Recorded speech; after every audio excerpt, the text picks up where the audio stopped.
नमस्कार दोस्तों, मैं हूं दिनेश के वोरा। बहुत बहुत स्वागत है आपका इस कार्यक्रम में।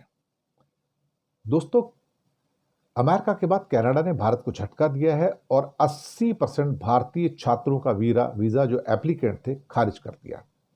बाकी देशों का भी हो रहा है, लेकिन भारतीय चूंकि सबसे ज्यादा कनाडा जाते हैं तो उनका वीजा सबसे ज्यादा कैंसिलेशन हुआ है। 80% इंडियन स्टूडेंट्स का वीजा कैंसिल कर दिया गया। इजराइल ने जो कतर पे अटैक किया है हमास के व्यक्ति को मारने के लिए, अब वो बड़ा डिप्लोमेटिक इशू बन गया है एकदम से। और ये अमेरिका को भी परेशान कर रहा है, क्योंकि अमेरिका का बहुत बड़ा एलाई है एक्चुअली। और कतर एक किस्म से कहा जाए तो अमेरिका के जो दुनिया में सबसे बड़े मिलिट्री बेसिस हैं उनमें से एक है वो, और एयर बेस भी काफ़ी बड़ा है वो। तो उसको परेशान कर रहा है अमेरिका को भी ये। इस किस्म का कॉन्फ्लिक्ट तो मेरे ऊपर भी रिफ्लेक्ट कर रहा है। नेपाल के अंदर जो अभी आर्मी टेक ओवर शायद कर सकती है फॉर टाइम बीइंग, और भारत पर क्या उसका असर हो सकता है, अब ये क्वेश्चन भी उठने शुरू हो गए हैं। हालांकि सुनने में आया कि भारतीय खुफिया एजेंसी अलर्ट हो गई हैं, क्योंकि नेपाल में भारत के खिलाफ बनता हुआ माहौल भारत के लिए अस्थिरता पैदा कर सकता है। तो स्वागत है आप सबका। पहली खबर लेते हैं। अमेरिका के बाद कनाडा ने झटका दे दिया भारत को बहुत बड़ा। 80% छात्रों का वीजा, स्टूडेंट वीजा कैंसिल कर दिया गया, रद्द कर दिया गया। अब ये इमिग्रेशन, रिफ्यूजीज और सिटीजनशिप आईआरसीसी कनाडा के अनुसार 2025 में अब तक के 8 महीनों में, 9 महीना अब तो शुरू हुआ है, 80% इंडियन एप्लीकेंट्स का वीजा एप्लीकेशन खारिज कर दिया गया, कैंसिल कर दिया गया, रद्द कर दिया गया। और इसमें एशिया के जो बाकी मुल्क हैं, अफ्रीका के मुल्क हैं, उनके भी जो एप्लीकेंट्स हैं वो भी कैंसिल किए हैं। 2024 में, पिछले साल, केवल 1.88 लाख नए वीज़ा दिए गए थे इंडियन स्टूडेंट्स को। उससे पहले तो ये 3 लाख से ऊपर चले जाते थे, तो ऑलमोस्ट आधे हो गए हैं। अब इन देशों के अंदर एक बहुत बड़ा रीज़न ये है कि हम भारतीयों के प्रति उनका जो बुरा बर्ताव है लोगों का, वो बढ़ता चला जा रहा है। हम भारतीयों के प्रति उदासीनता बढ़ रही है, और कहीं ना कहीं वो एक बहुत सारे जो हमारे खिलाफ प्रदर्शन हो रहे हैं, America, Canada, Australia, New Zealand, even Bangladesh में, अब नेपाल के अंदर भी जो भारत विरोधी नारे लग रहे हैं, आयरलैंड के अंदर, तो एक नई लहर चल रही है दुनिया में, वो भारतीयों की के प्रति नापसंदगी की। Why Indians are coming here, let them go to their own country. बल्कि get out India, get out Indians, get lost Indians, ऐसे ऐसे नारे दिए जा रहे हैं। शर्मनाक है, लेकिन भारत के छात्र हिंदुस्तान में रहना नहीं चाहते। वो 10-12 लाख छात्र हर साल बाहर चले जाते हैं। They want to see no future in this country. और अब 80% जो उनके सो कॉल्ड क्या कहते हैं कि वीज़ा जो है कैंसिल कर दिए गए हैं। तो इस हिसाब से तो हालात जो हैं वो काफ़ी हद तक ख़राब हो रहे हैं। अब भारतीय छात्र जो है अब नए नए जगह ढूंढ रहे हैं। अब वो क्या कहते हैं कि जर्मनी वगैरह में जाने की कोशिश कर रहे हैं, कई और जो जगह है, क्योंकि अमेरिका से भी रिजेक्शन बहुत बड़े लेवल पे है, और सोशल मीडिया प्रोफाइल भी चेक किए जाते हैं, तो वो भी एक बहुत बड़ी एक दिक्कत निकल कर आ रही है। एक और खबर कि इजराइल का जो कतर में जो हमास के नेताओं पर हमला किया है, वो एक बड़ा इशू, डिप्लोमेटिक इशू बन गया साहब। और ख़ास तौर से कतर की फॉरेन मिनिस्ट्री ने इसे इंटरनेशनल लॉज का ह्यूज वॉलेशन बताया कि तुम्हारी हिम्मत कैसे पड़ेगी, तुमने हमारे ऊपर ये अटैक किया है। और मुझे लगता है कि हमास के जिन सदस्यों को निशाना बनाया उसमें खलील अल हय्या भी हैं, और वो यहाँ पर रह रहे हैं। ख़ास तौर से हमास के जितने भी बड़े लीडर्स हैं वो सारे के सारे ही दोहा बेस्ड हैं, यानी कि कतर बेस्ड हैं।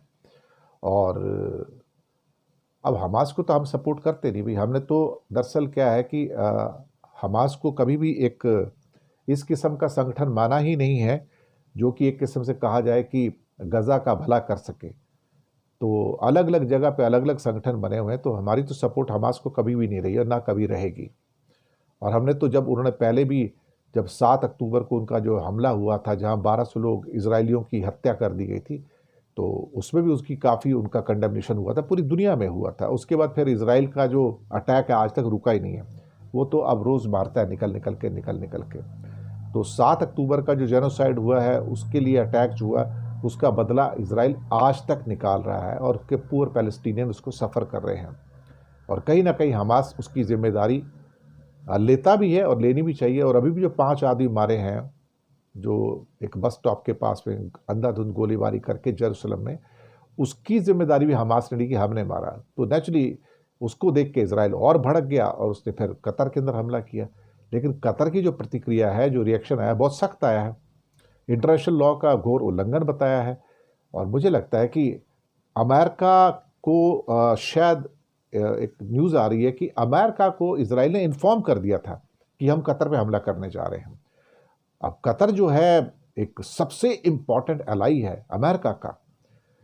तो सवाल ये उठे कि जब अमेरिका को इसकी जानकारी थी तो क्या वो खुद भी इसमें शामिल था?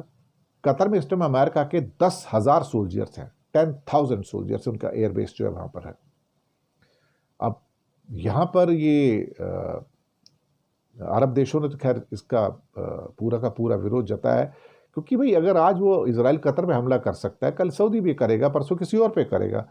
तो कोई ये ना समझे कि इजराइल के सो कॉल्ड खतरों से ये लोग बच जाएंगे। इनका बचना बड़ा मुश्किल है भाई, ये नहीं बच पाएंगे। और इन्हें जितना जल्दी समझ आ जाए, सऊदी को, यूएई को, बहरीन को, ओमान को, जितना जल्दी समझ आ जाए कि भाई ये इजराइल और अमेरिका उसके सगे नहीं हैं, और कतर को ये जो लेसन मिला है अभी, ये अपने आप में एक बड़ा लेसन है, कोई छोटा लेसन तो है नहीं है। आते हैं नेपाल पर। अब एक सवाल भारत में उठ रहा है कि क्या नेपाल में जो लगी हुई आग है, अब क्या उसकी हीट इंडिया पे भी आ सकती है क्या? आर्म फोर्सेस बिल्कुल वहां पर इस समय अलर्ट की मुद्रा में है नेपाल में, और उन्होंने शांति की अपील की है, लेकिन वो प्रदर्शनकारियों को रोक नहीं रहे हैं, उनसे अपील कर रहे हैं। कई जगह तो फोटोग्राफ ऐसे आए कि आर्मी वाले नौजवानों के सामने हाथ जोड़ रहे हैं। तो भारत के लिए भी और पूरी दुनिया के लिए भी एक बहुत बड़ा एक सबक है, क्योंकि जो श्रीलंका में हुआ, उसके बाद फिर बांग्लादेश में हुआ और अब नेपाल में हुआ है। तो भारत के लिए नेपाल एक बफर स्टेट है चीन और भारत के बीच में, और नेपाल हर चीज़ के लिए भारत पर डिपेंड करता है, लैंडलॉक कंट्री है। उस हमारा रोटी बेटी का संबंध है, जो बांग्लादेश के साथ तो नहीं था, लेकिन यहाँ तो है ना, आना जाना लोगों का है, लोग नौकरी करते हैं, बिजनेस करते हैं। लेकिन पिछले कुछ सालों से भारत और नेपाल के बीच में वो गर्मजोशी दिखाई नहीं दी है, ठंडे संबंध रहे हैं। और भारत के पड़ोस में अशांति जो है, हमारे लिए एक बड़ी चिंता की बात है। भारत में, मेरे पास एग्जैक्ट फिगर नहीं है, लेकिन कुछ फिगर्स बताते हैं कि भारत में करीब 80 लाख नेपाली रहते हैं। 80 लाख नेपाली भारत में रहते हैं। उनके यहाँ पर अपने काम धंधे हैं, नौकरी करते हैं, उनके मकान हैं, और वो लोग यहाँ पे लीगली आके रह सकते हैं, कोई दिक्कत नहीं है। उनके भले ही उनके पास नेपाली पासपोर्ट हो, इंडिया में आके काम, सरकारी नौकरी भी कर सकते हैं नेपाल के नागरिक, वो अलाउड है उनको। भूटान को भी अलाउड है वो। तो ये आज का नहीं, ये तो पुराना हमारा एक ट्रीटी है नेपाल के साथ में। और सबसे बड़ी इनकी हमारी जो सीमा है वो बिहार की भी लगती है, और साथ में सेकंड नंबर पर उत्तर प्रदेश की लगती है, फिर उसके बाद उत्तराखंड की सीमा लगती है। तो कहीं ना कहीं हमें इस बात को भी सोचना होगा कि अल्टीमेटली जो वहां पर हुआ है, क्या कहीं और भी हो सकता है? क्या भारत के लिए चिंता की बात है? भारत के लिए चिंता की बात है, क्योंकि युवा वर्ग का जो गुस्सा है ना, वो गुस्सा हर जगह हो सकता है। अगर श्रीलंका में वो गुस्सा था, बांग्लादेश में गुस्सा था छात्रों का, और अब यहां पर गुस्सा है, तो भारत पर भी असर हो सकता है इसका, बिल्कुल हो सकता है। हालांकि कई लोग कहते हैं कि भारत में ऐसा कोई प्रॉब्लम्स है नहीं जो कि नेपाल में या बांग्लादेश में थी, लेकिन कौन सी प्रॉब्लम कब ट्रिगर आउट हो जाए, किसे क्या पता? क्या बोल सकते हैं अल्टीमेटली? भारत के पड़ोस में अगर अशांति है, चारों तरफ अशांति है, पाकिस्तान अशांत है, नेपाल अशांत है, बांग्लादेश अशांत है, श्रीलंका अशांत है, म्यांमार अशांत है, उधर तालिबान का अफगानिस्तान अशांत है, तो हम तो चारों तरफ से अशांत जो सो कॉल्ड कंट्री हैं, और यहां पर तो हम बीच में फंसे, बीच में एकदम से। तो क्या नेपाल के जो ये सारे के सारे सो कॉल्ड सेंटीमेंट्स हैं, क्या वो ट्रैवल करके भारत पे तो नहीं आ जाएंगे? इस बात का भी डर हो सकता है। और वहाँ से जो नेपाल की अशांति पर जो भारत की जो खुफिया एजेंसी हैं, सुना है वो भी एकदम से अलर्ट पे इस टाइम। और 1751 किलोमीटर की खुली सीमा है यहाँ पर। तो अब जो खुफिया एजेंसी हैं वो देख रही है कि नेपाल में भारत विरोधी माहौल ना बने, जैसे कि पहले बांग्लादेश में बन गया था, अब नेपाल में भारत विरोधी माहौल है। और वहाँ के जो एक्शंस हैं, इंडिया के अंदर भी जो छात्रों के या सिविल सोसाइटी को, युवाओं को मोटिवेट कर सकते हैं, तो यहाँ भी स्थितियाँ बिगड़ सकती हैं। ऐसी बात नहीं है, ये तो एक किस्म की क्या है, चेन रिएक्शंस होती हैं। अब देखते हैं क्या होता है, लेकिन फिलहाल जो परिस्थिति है वो मुझे लगता है कि काफ़ी खतरनाक है। केपी शर्मा ओली भी शायद भाग गए, या पता नहीं कहाँ पे, कुछ खबर तो है नहीं अभी अभी तक, तो कुछ पता लग नहीं रहा कि केपी शर्मा ओली है कहाँ पर है। और प्रदर्शनकारी किसी के सुनने को तैयार नहीं।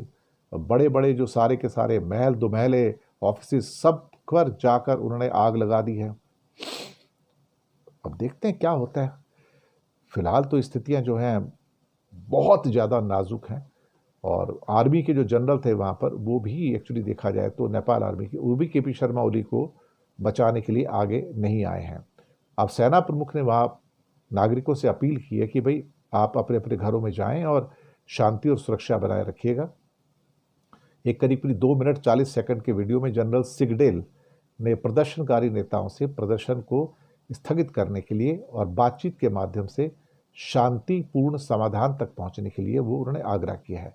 सेना ने अपने आप को खुद से दूर रखा है और बताया कि हमारी जो भी सारी प्रॉपर्टीज़ हैं वो हमारी कंट्री की हैं, तो उसको हमें कम से कम नहीं तो सुरक्षित रखना चाहिए। लेकिन नेपाल की आर्मी इन सभी स्थानों की सुरक्षा के लिए आगे नहीं आई और ओली से उसने दूरी भी बना ली। ये एक बहुत बड़ा एक सवाल है और सिर्फ आखिरी वक्त में आर्मी ने हस्तक्षेप किया है, इंटरफेयर किया है। अब कमज़ोरी तो है ही, देखते क्या होता है। लेकिन मुझे लगता है कि पॉलिटिकल सेटअप इतनी जल्दी अभी वापस आएगा नहीं, और वहाँ पे जो इंटरिम गवर्नमेंट बनेगी वो बाकी जो करप्ट सरकारें रही हैं, पार्टियां रही हैं, उनको इतनी जल्दी तो वापस शायद ना आने दें।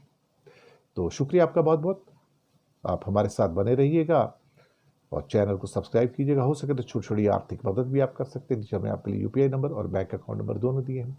किसी एक को चुनकर छोटी सी मदद करेंगे तो अच्छी पत्रकारिता को बचाने में आप हमारे मददगार भी साबित होंगे। धन्यवाद आप सबका।